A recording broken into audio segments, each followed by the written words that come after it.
Hi friends, I'm Caroline McGuire and I am here to talk about all things friendship and ADHD. So if you have ADHD, do you tend to overshare? Do you sometimes find yourself sharing your past medical history, your romantic history, everything about your childhood with people that you barely know or you just met in line at the post office? It's so easy to go down the rabbit hole and then you realize, wow, that was a lot of information.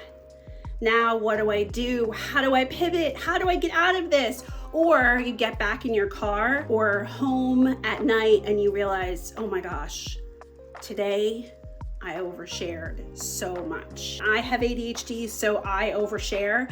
I have been working on this for a long time, and that's partly how I came to be investigating this and to help my clients with it. So before I get into it, please subscribe and click all the things. Find my other social media and my website in the links down below, and hit the bell so you are notified every time I do a new video. In different communities and in different environments, there are different social norms. And in some communities, oversharing is okay. Maybe you get to be part of those places. I know in the neurodivergent community, people often do overshare. For instance, at our international conference, people will help each other out, talk, share life stories and their own journey with ADHD.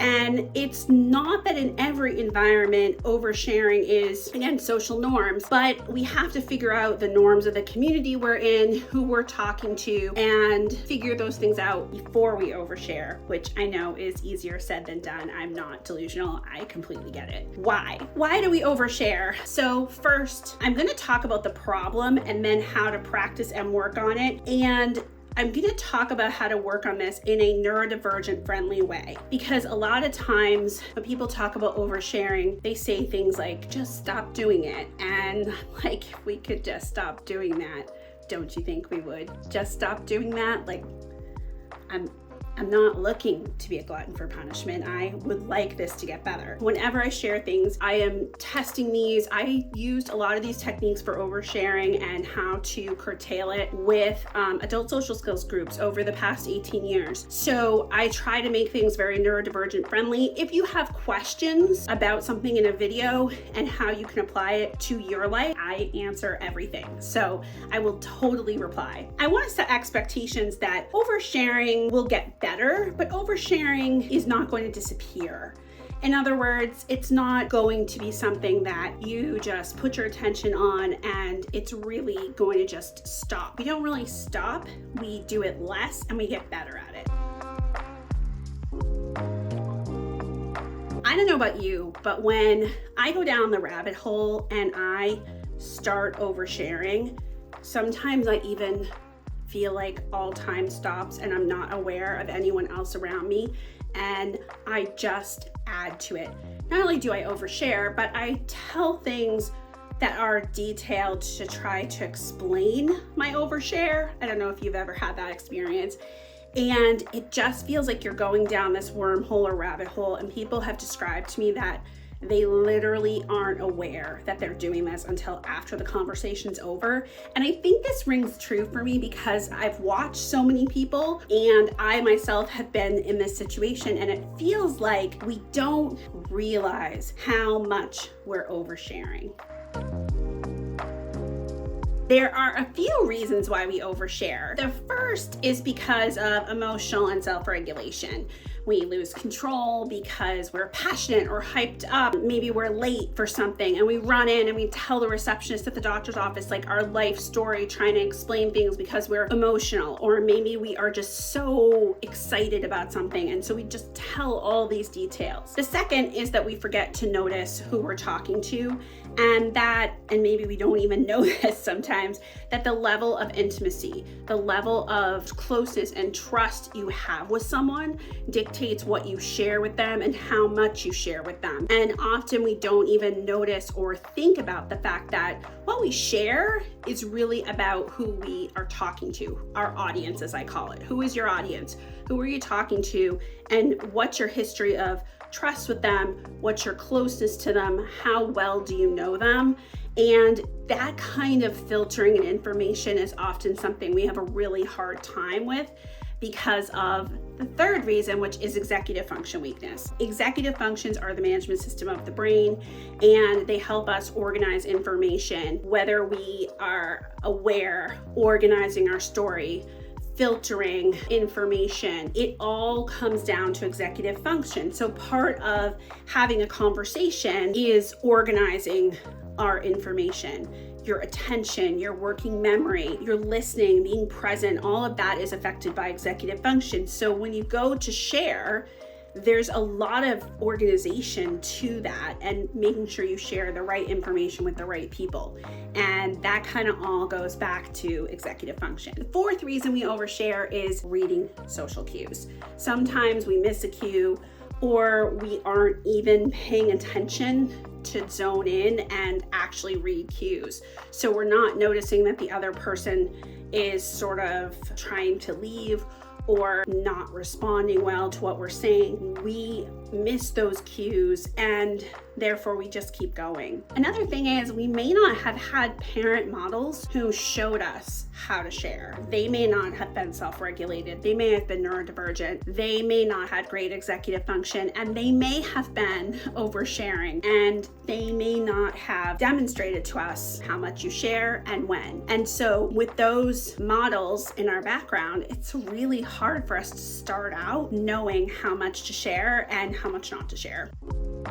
So what do we do about changing this oversharing problem? Let's talk about trust and intimacy. We have different levels of trust with different people. What we share is meant to line up with the trust and risk and vulnerability of the people we're talking to. Oversharing is more risky when you don't know someone and you don't have a history of trust with them. It makes you more vulnerable. The level of sharing should be in line with the person you're talking to and how much they're sharing. For instance, when I'm talking to someone in a doctor's office and I don't know them, I don't have a history of trust with them, I don't know what they're going to do with the information, and they're probably not sharing much. So a good hack is if they're not sharing much, then you don't share a lot. There's an imbalance when we share more, and it makes us a little vulnerable. It's better to feel someone out, and it's better if you wait to see what they do with the information.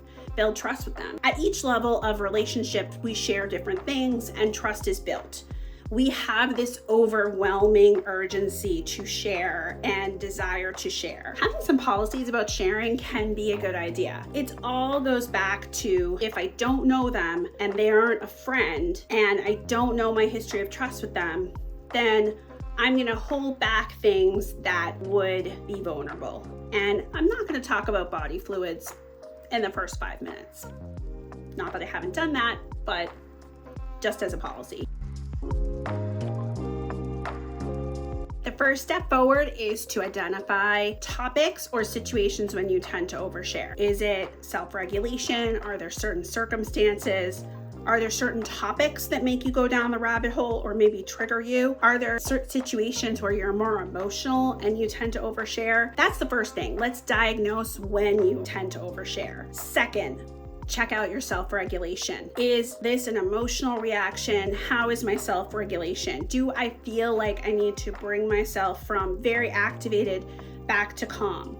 And self-regulation is a whole nother video, but one of the things to think about is in certain circumstances, do you have self-regulation issues that come up? And if so, then what can you do to be calmer and more level in those situations? This isn't easy for us as neurodivergent people, but have some quick exercises that you can do that bring you from very agitated or excited down to calm. My favorite is something called havening.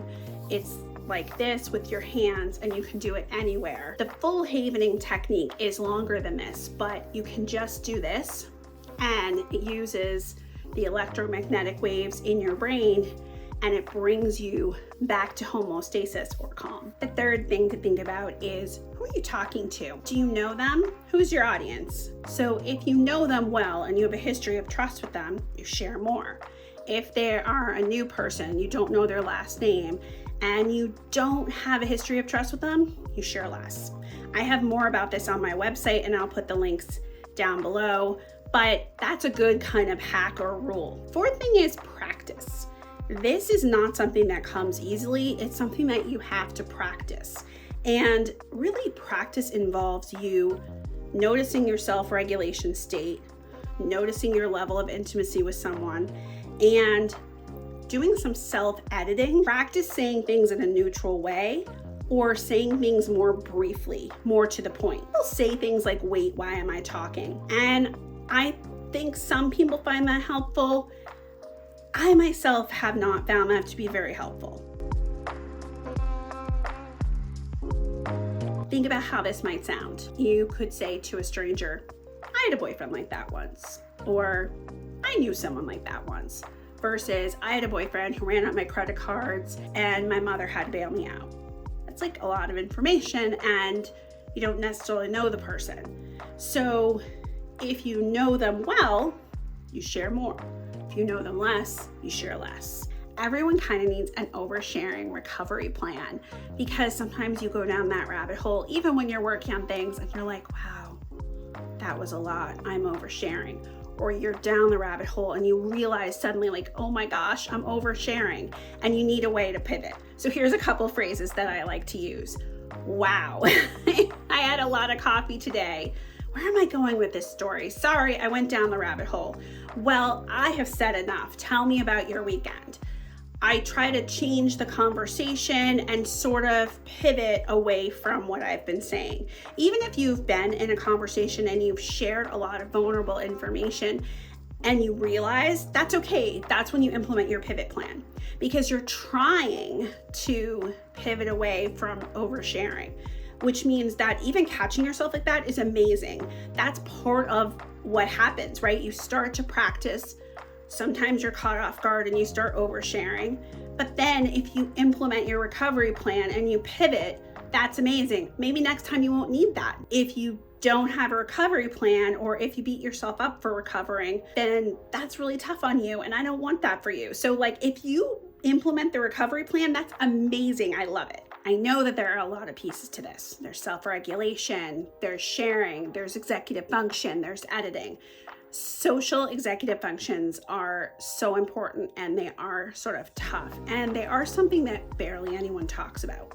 So I am going to continue to make videos about these different pieces that can help you with the larger goal of oversharing less, or oversharing only occasionally.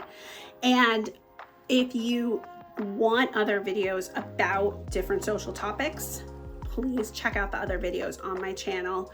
I make a lot of videos about all the things that we struggle with as neurodivergent people. Thanks to those who watched to the end, and I will link other videos in the comments and other resources that can help. Thanks, friends. I'll see you next time.